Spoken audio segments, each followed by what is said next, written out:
ஒரே கணவனுடைய மாற்றத்தை மனைவி நோய்வாய்ப்பட்டப்போ நம்ம தெரிஞ்சுக்கலாம் அப்படின்னு சொல்லிட்டு சொல்லுவாங்க. அந்த மாதிரி என்னுடைய வாழ்க்கையில் நான் என்ன கஷ்டப்பட்டேன், எங்கள் வீட்டுக்காரர் என்ன செஞ்சார் அப்படின்னு சொல்லி தான் இங்கே சொல்ல போகிறேன். எனக்கு வந்து ஒரு 15 வருஷமாக அல்சர் பிரச்சனை இருந்ததுங்க. நான் நல்லா இருந்தேன், நல்லா சாப்பிட்டுட்டு இருந்தேன். அது வந்து ஒரு சில காரணங்களால் வந்து எனக்கு அல்சர் பிரச்சனை வந்துடுச்சு. அப்போது வந்து ரொம்ப முடியாமல் இருந்தேன். என்னால் காரமே சாப்பிட முடியாது. குழம்புல உப்பு இருக்குதான்னு கூட பார்க்க முடியாது. ஒரு சொட்டு காரம் கூட என்னால் சாப்பிட முடியாது. நாக்கு எரியும், தாடை எரியும், உடனே வயிற்றால போகும், அந்த மாதிரி இருந்துச்சு. அந்த மாதிரி சூழ்நிலையில் நான் ரொம்ப அன்கண்டிஷனாக போயிட்டேன். 62 கிலோ இருந்தேன் நான். வெறும் 32 கிலோ தான். அந்த அளவுக்கு மெலிஞ்சிட்டேன். பார்க்கவே எலும்பு கூடு மாதிரி இருந்தேன்.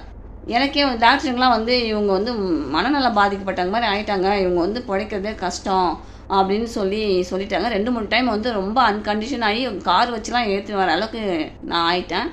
அந்த அளவுக்கு இருக்கும்பொழுது எனக்கு யார் வந்து வீட்டு வேலைகள்லாம் வந்து செஞ்சாங்கன்னு பார்த்தீங்கன்னா, என்னுடைய வந்து கணவர் தான்.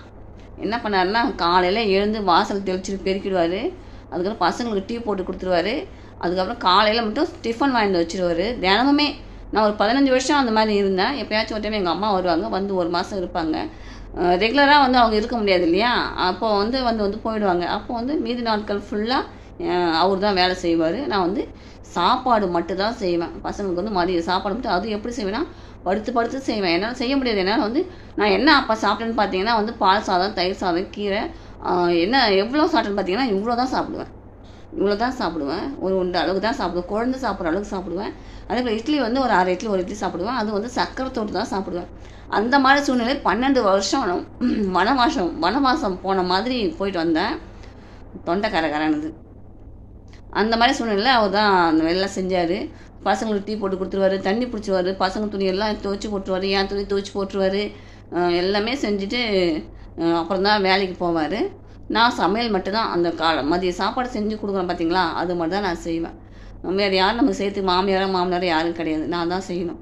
அந்த மாதிரி வந்து கணவனுடைய ஒரு லட்சணத்தை நான் உடம்பு சரியில்லாதப்போ தெரிஞ்சுக்கிட்டேன். நான் வந்து இதை வந்து எங்கள் மாமாட்ட கேட்டேன், என்னம்மா இவ்வளோ வேலை செய்கிறாரு? இப்போ கேட்குறேன். அப்போ வந்து கேட்குற சூழ்நிலை கிடையாது. நான் ரொம்ப முடியாமல் இருந்ததுனால கேட்குற சூழ்நிலை கிடையாது. உயிர் பொழைச்சா போதும் அப்படின்ற மாதிரி வாழ்ந்தேன். இப்போ வந்து என் மேலே எவ்வளோ பாசம் தானே, எவ்வளோ வேலை செஞ்சுருப்பேன்னு நான் கேட்கறதுக்கு பாசமாக இருக்கு. அவர் சொன்ன பதில் என்னென்னா, என்னுடைய குழந்தைக்கு வந்து சாப்பாடு ஆக்கி போட, துணிமணி துவைச்சி போடலாம் வந்து எனக்கு ஆள் வேணும் இல்லையா, அதுக்காக தான் உன்னை நம்ம கவுந்து பண்ணேன். என்னுடைய குழந்தைங்கள பார்த்துக்கிறதுக்காக தான் உன்னை நான் கவுந்து பண்ணேன் அப்படின்னு சொல்லி ஒரு பிட்டை போட்டார். இதில் என்ன வந்து சொல்ல வரேன்னா, நானும் எங்கள் மாமா வந்து இந்த வீட்டில் வந்து ஒரு நண்பர்கள் மாதிரி தான்.